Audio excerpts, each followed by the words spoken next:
What's up, movie lovers? I'm Mike, and this is Gotta Love Them Movies.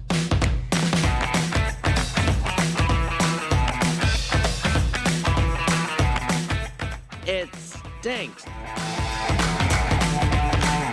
Guys, I just had the pleasure of sitting down and watching the one and only Ivan on Disney Plus. And I've got to say, it's a movie. It's definitely a movie that happened. It's not a terrible movie. It was fine. It was okay. Yeah, and I just kind of want to, sit down and chit chat about it with everyone right now. Yeah.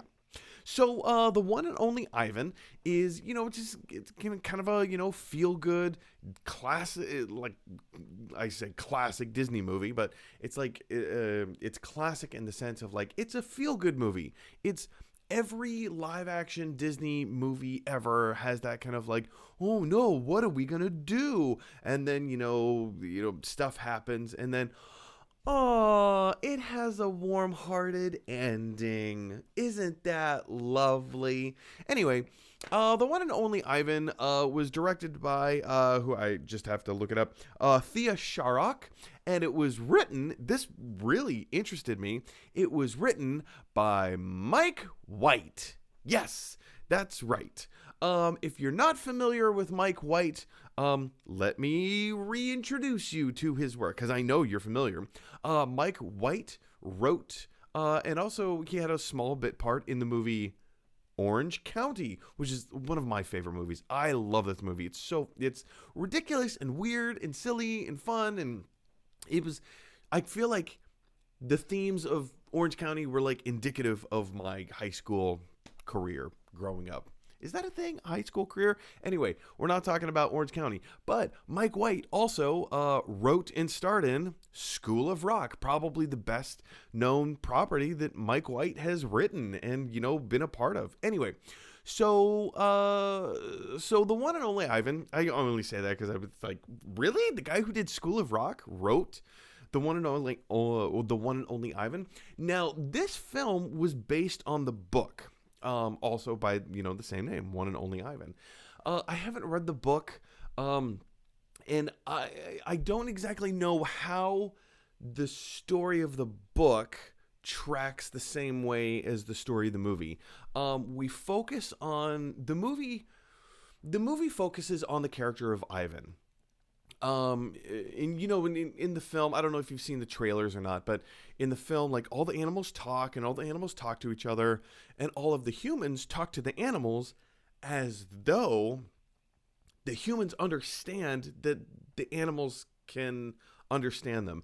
And the way it's played very much in that way. Whereas, there's this one scene, there's plenty of scenes of the humans talking to the animals, but the way the animals react is very much like, oh, I, the human, understand that you, the animal, understand what I'm saying. It's like this weird kind of like, I don't know, that's just kind of like the world that they live in. And so I don't know if the book is written in the same way as the movie, like taking Ivan as the main character, voiced by Sam Rockwell. Actually, it was, pretty good performance. It was all, voiceover.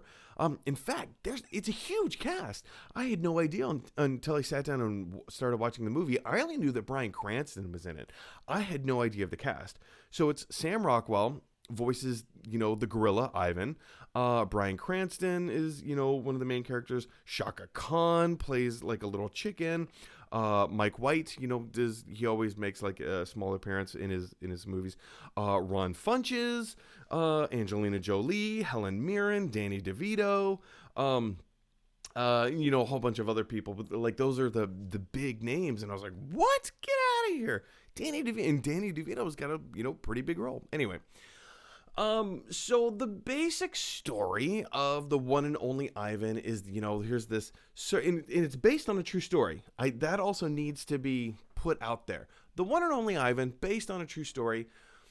It starts off with him, like the gorilla. He's a part of kind of like this mall circus. There's like this it's called the Big Top Mall. And he has his own. Bryan Cranston's kind of the ringleader, and he's like one of 3 people that works in this place. And there's like a little girl that runs around. Okay, I guess that's all it takes to run, a circus with a whole bunch of animals. 3 people. Cool. But yeah, it's a part of a shopping mall, and it's like the attraction at the shopping mall to get people to come to the shopping mall. Strange. Okay, cool. But I guess it's a real story. I don't know. So, yeah. So the story just kind of focuses on Ivan, the gorilla, and being like, boy, I love my life as a gorilla in this circus. Boy, we're gonna win the pants off of everybody who comes to see this circus. This is gonna be the greatest thing ever. And then, of course, the circus starts losing money, and so Bryan Cranston's like, oh no, what do? They get an elephant, like a little baby elephant, to be part of the circus. And so Ivan's like, oh no, I'm not going to be the star anymore.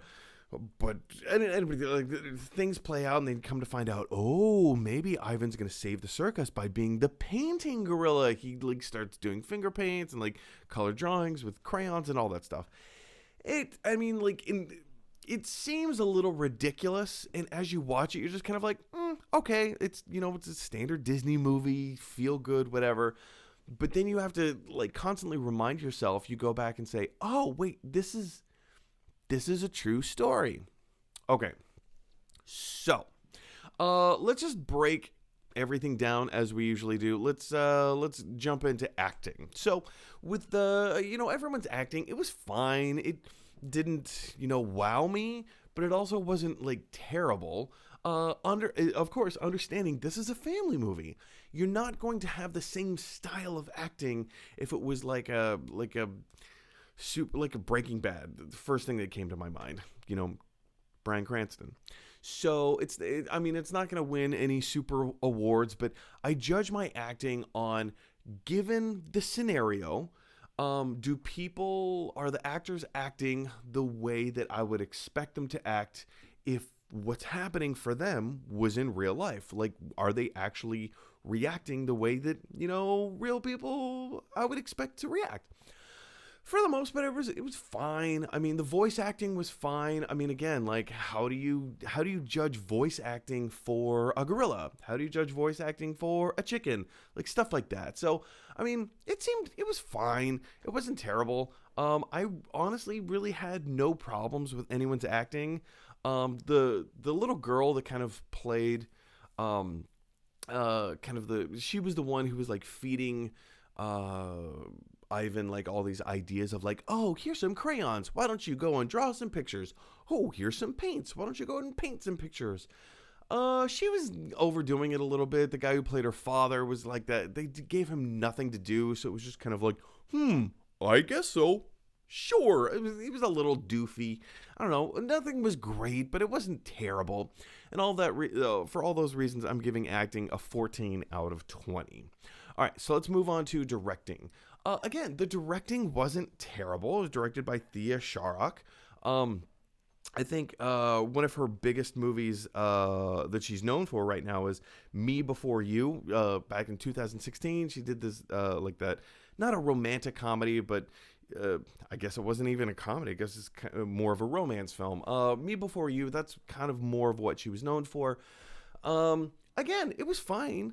I was very impressed with the CGI. The CGI looked great. Not quite on the same par as The Jungle Book, but Disney just keeps getting better and better and better with their CGI for the most part. Lucasfilm was a part of Disney, so I don't know why Lucasfilm isn't taking that Disney money and doing great stuff with their CGI, because Lucasfilm needs some help in their CGI department. Anyway, the CGI looked great. It looked fantastic. When the animals were talking, it looked fine. If you're into that kind of thing. Now, I understand, was it Lady and the Tramp? Previously, when Lady and the Tramp came out on Disney Plus and people started watching it, it was like, oh, this is a cute little movie. And then the animals' mouths started moving for, when they were talking, as opposed to just having a voiceover on top of an animal. That kind of ruined it for a few people. But I bought into it. I thought it looked great. I thought it looked fine. The CGI in this particular film, the one and only Ivan, they didn't use any real animals.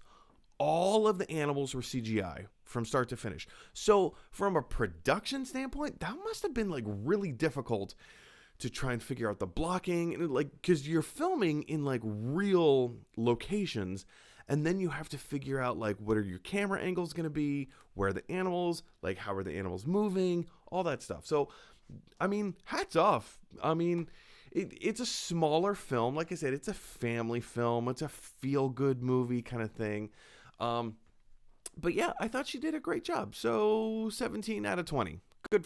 Good for her. Good for Thea. That's her name? Yeah. Good for Thea. So the writing. The writing was fine. Mike White did, a pretty good job. I would assume transposing it from the book to a film script. It was fine. I didn't have any problems with it. Again, I don't know what the book was like, so I don't know the perspective that the story took in the book.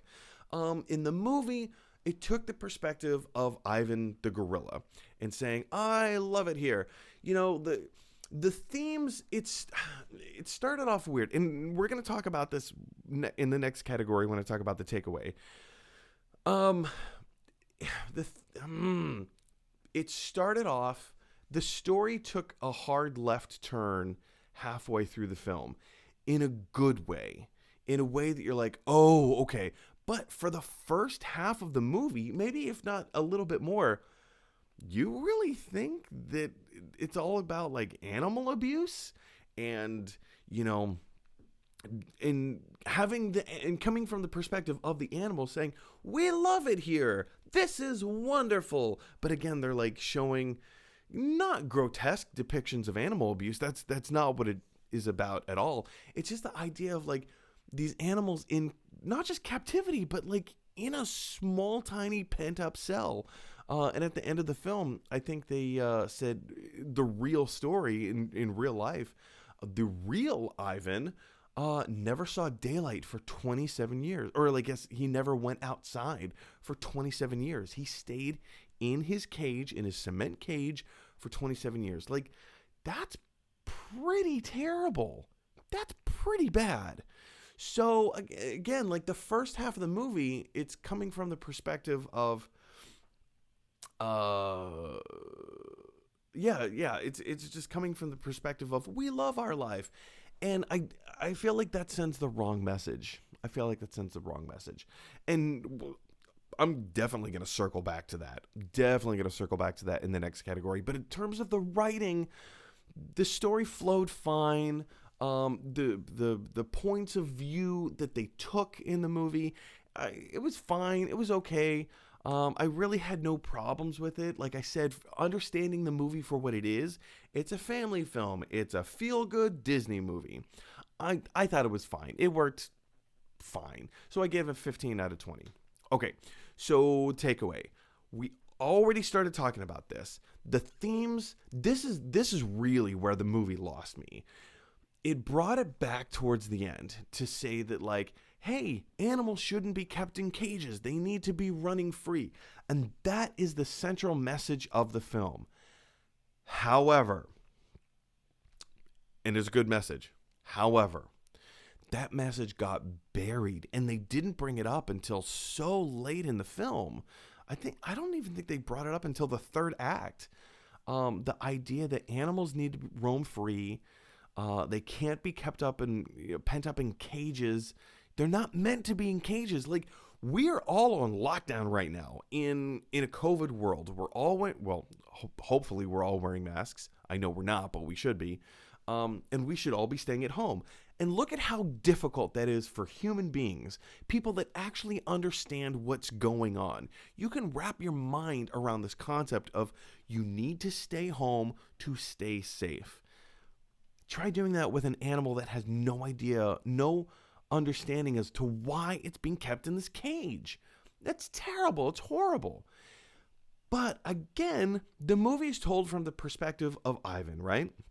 And Ivan is this circus performer in a small, tiny little rinky-dink circus in the back of a mall. in the middle of a parking lot of Tacoma, Washington. And he seems to be okay with it. In fact, he loves his life. And when they initially brought up this concept, I was like, oh no. Oh, this is Disney. What are you doing? Disney, come on, Disney. You know better than that.